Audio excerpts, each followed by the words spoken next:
कोई पत्रकार का फोन आया कि साहब हरियाणा जा रहे हो, आप हरियाणा जा रहे हो। उन्होंने कहा वहां कांग्रेस की आपसी लड़ाई नहीं, मतलब बीजेपी से नहीं। तो मुझे आश्चर्य हो गया, क्या बात कर रहे हो? दो ही पार्टी है वहां, कांग्रेस और भाजपा। तो कांग्रेस की किसके लड़ाई है? कि उनकी लड़ाई कांग्रेस के साथ ही है जहां लोग मुख्यमंत्री बनना चाहते हैं और एक दूसरे को। जो पार्टी अंदर अंदर लड़ने का तय करी हो वो चुनाव जीत सकती है क्या? अरे जोर से तो बोलो, जीत सकती है।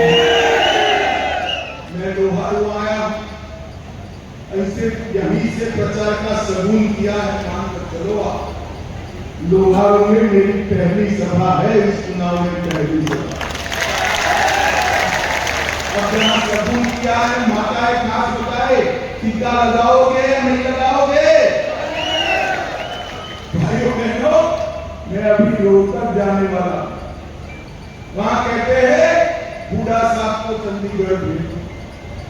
अरे भाई लोहारू वालों, भिवानी वालों, मैं आपको कह रहा हूं हमारे जेपी दलाल को भेज दो।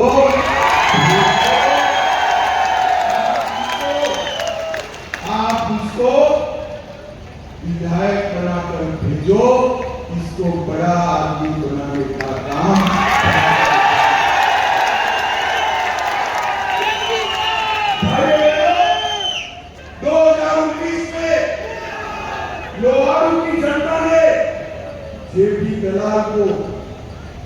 से आशीर्वाद दिया। हमने उनको कृषि मंत्री भी बनाया, वित्त मंत्री भी बनाया, और कृषि मंत्री बनते ही यहाँ से लेकर राजस्थान पूरे हरियाणा में नहरें बिछाने का काम हमारे जेपी दलाल ने किया है। मेरे पास कई सारा रिश्ते बाद में बताऊंगा। पूरे लोहारू विधानसभा में सड़कों का जाला बिछाया, हर गांव को 24 घंटा बिजली दिया, स्वास्थ्य की सुविधाएं दी, और लोहारू को एक अच्छी कॉन्स्टिट्यूएंसी बनाने का काम हमारे जेपी दलाल ने किया। हमारी 10 साल सरकार चली। पहले चौटालों की सरकार चलती थी, पूरा साहब की सरकार चलती थी। खर्ची और पर्ची के बगैर नौकरी मिलती थी क्या? अरे जोर से बोलो भाई, मिलती थी क्या? खर्ची भी देनी पड़ती थी, पर्ची भी देनी पड़ती थी ना। अभी भाजपा का राज आ गया, मोदी जी आ गए, नायक जी आ गए, खर्ची भी गई, पर्ची भी गई, पोस्टमेंट आकर आपको अपॉइंटमेंट लेटर घर पे लेकर जाना है। नायक जी ने नए हरियाणा का संकल्प लेकर आगे बढ़े हैं, उसको आपने आगे।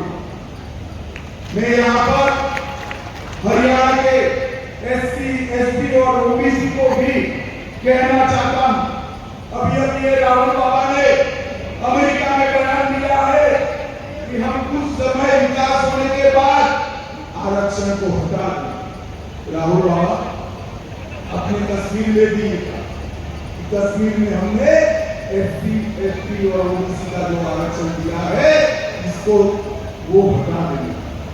अगर आप चिंता मत करो तो हर मैं कह कर जाता हूं, राहुल बाबा क्या कोई भी आ जाए, जब तक भाजपा है आरक्षण को हम छूने नहीं देंगे।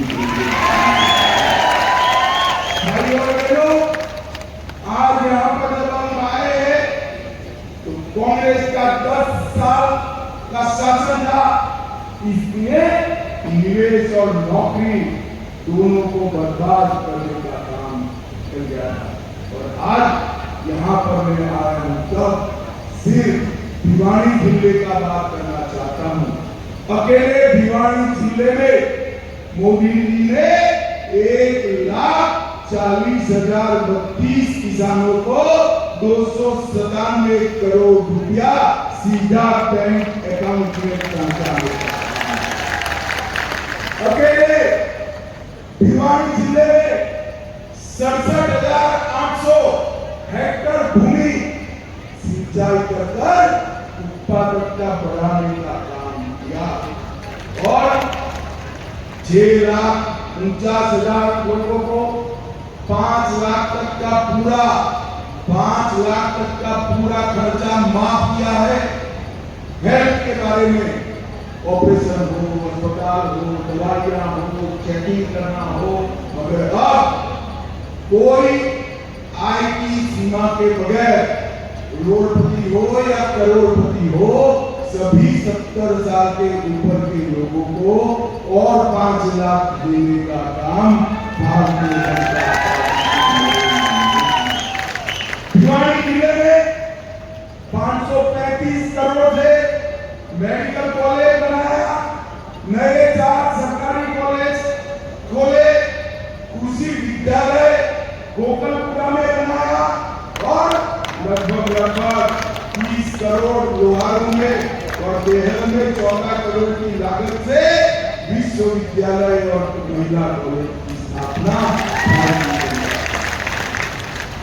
हमारे जो ओबीसी वर्ग के लोग हैं उनकी क्रिमिनल की सीमा नायक जी ने मुख्यमंत्री बनते ही 6 लाख से लेकर 8 लाख, और विधवाओं का पेंशन, वृद्धों का पेंशन, दिव्यांगों का पेंशन भी 3,000 करने का काम नायक सिंह सैनी ने किया। और तिलहन जो गाते हैं उनको 4,000 रुपया प्रति एकड़ देने का काम नायब सिंह ने किया। भिवानी सहित 25 मंडियों में 10 रुपये में भोजन देने का काम नायब सिंह सैनी ने किया। और भाइयों बहनों, मैं आज यहाँ आया हूं तब हुड्डा साहब को पूछना चाहता हूं। हुड्डा साहब, वोट मांगने का सबको अधिकार है, मगर अकाउंट भी देना पड़ता है, जवाब भी देना पड़ता है।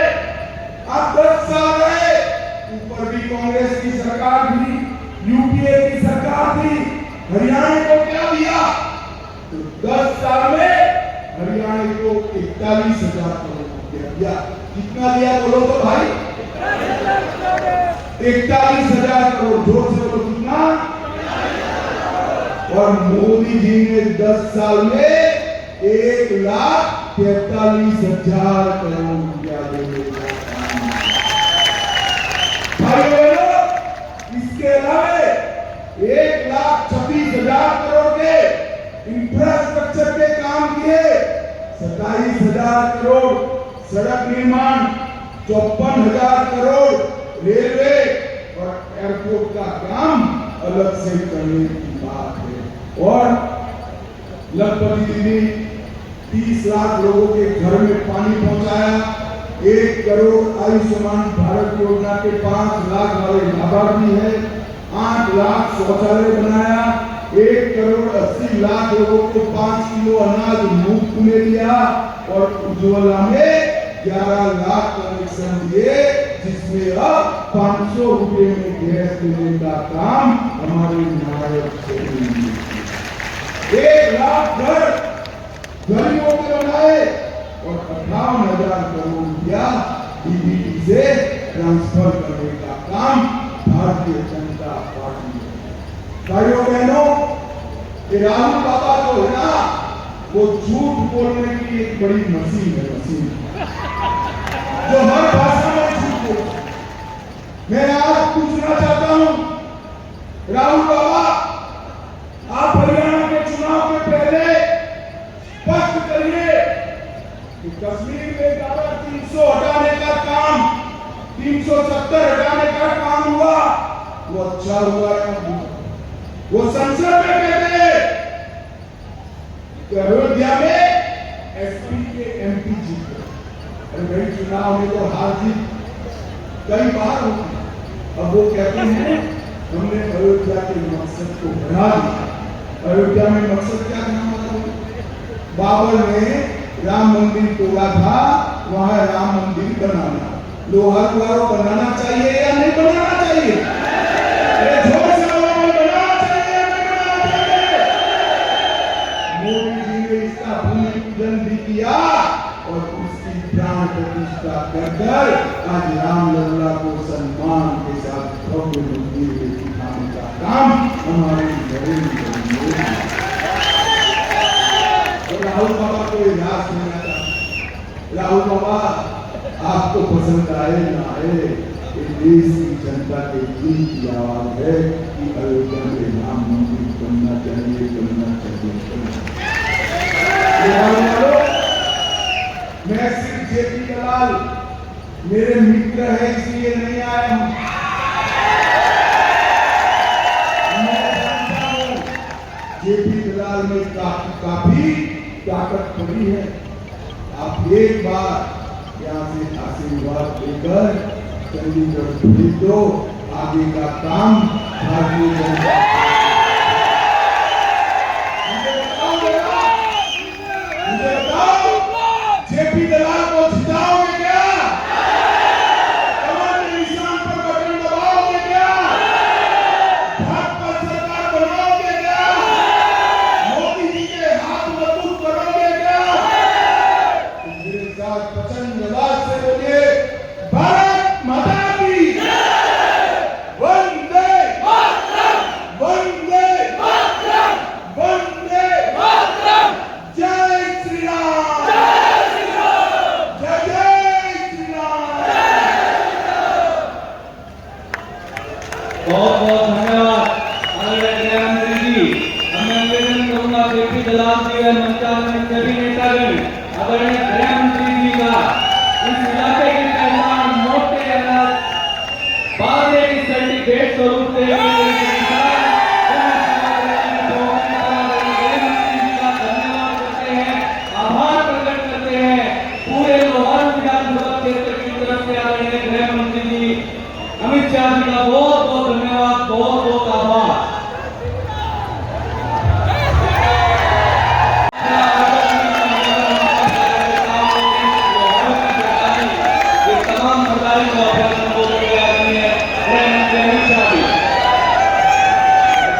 लोहारू से पाकिस्तान तक आवाज जानी चाहिए।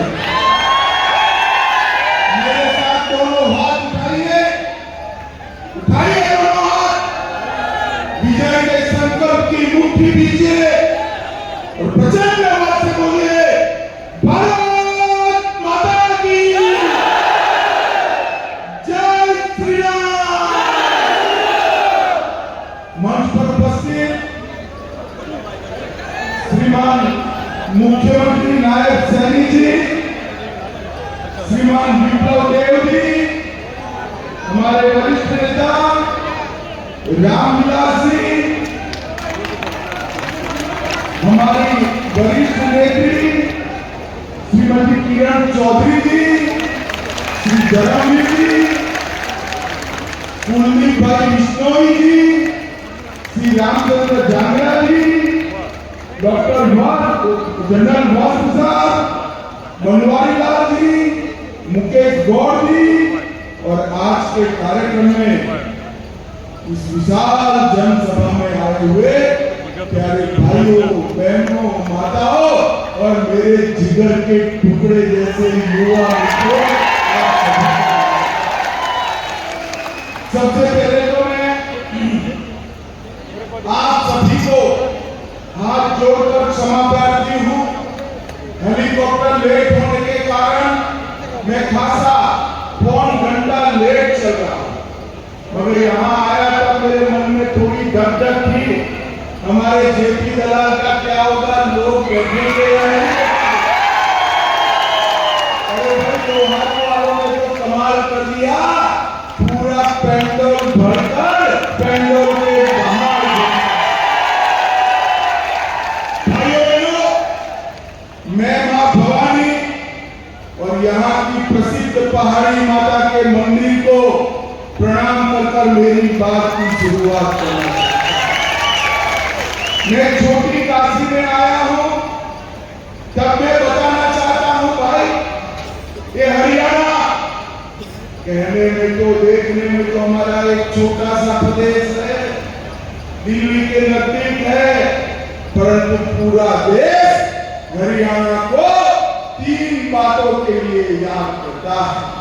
सबसे पहले मैं मातृशक्ति को प्रणाम करता हूं, क्योंकि आजादी के बाद जितने भी मोर्चे पर जवान गए, इसमें सबसे ज्यादा जवान मेरी इस वीर भूमि हरियाणा के गए। देश में खाद्यान्न का इंपोर्ट करना पड़ता था, आयात करना पड़ता था, और देश को जब जरूरत पड़ी तब खाद्यान्न के भंडार भरने का काम भी मेरे इस हरियाणा के किसान ने किया। भाइयों बहनों, अभी ओलंपिक हुआ, पैरा ओलंपिक हुआ, पैरा ओलंपिक हो या ओलंपिक हो, जब भारत का नाम तालिका में आता है, हमारा हरियाणा सबसे ऊपर होता है। हरियाणा ने धाकड़ वीर जवान दिए, धाकड़ खिलाड़ी दिए, और धरती के सीने से पूरे देश की भूख को भरने वाला, अनाज पैदा करने वाला, जगत का ताक देने का काम भी हमारे हरियाणा ने किया। और मोदी जी ने ये तीनों क्षेत्र के अंदर 10 साल के अंदर हरियाणा के मूल की तरह किसान के लिए, खिलाड़ियों के लिए और बाकी सब चीजों के लिए विकास करने का काम किया। मैं यहां आया हूं तब मैं चौधरी बंसीलाल जी को भी प्रणाम कर उनका स्मरण करता।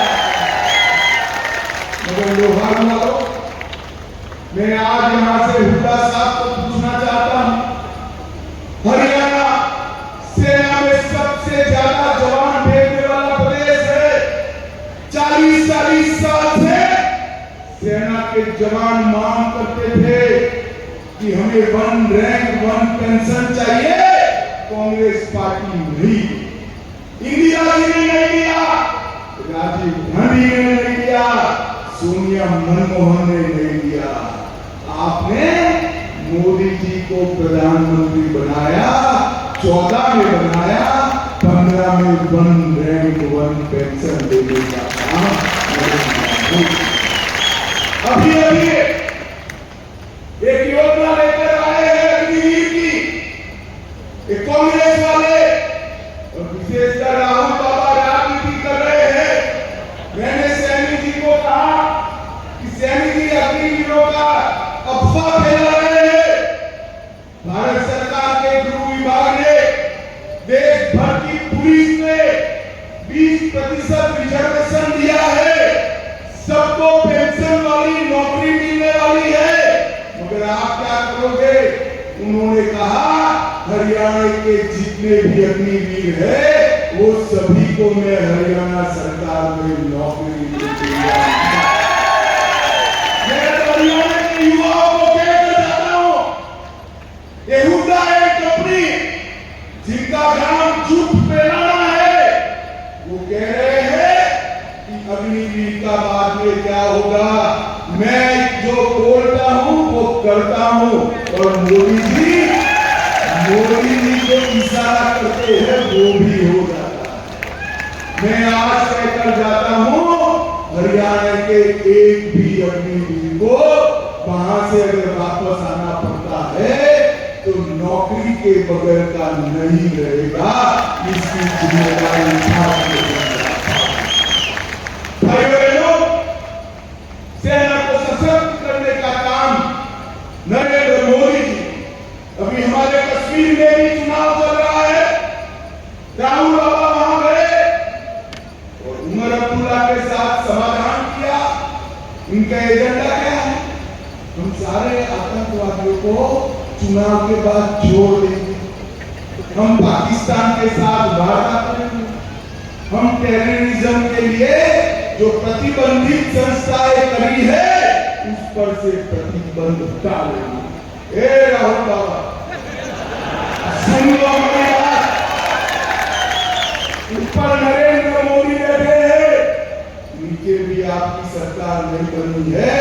जब तक भारतीय जनता पार्टी है, कश्मीर के ऊपर आंख उठाकर कोई देख नहीं सकता। मुझे बताओ वालों, धारा 370 हटी, अच्छा हुआ या बुरा हुआ?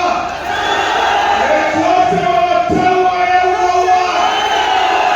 ये धारा 370 वापिस लाना चाहते हैं। बुढ़ा साहब ये लोअर वालों पूछ रहे हैं, आप धारा 370 के बारे में क्या बताओगे? मैं बताता हूं, बुढ़ा जी हो गए राहुल जी, जितना भी जोर लगा दे मोदी जी पर भरोसा करना, धारा 370 कभी वापिस नहीं आएगी। कश्मीर के लिए 370 हटाई, उसका जिक्र कर रहे हैं। अरे राहुल गांधी, हम तो वो पार्टी है जो मानती है पाकिस्तान वाला कश्मीर भी भारत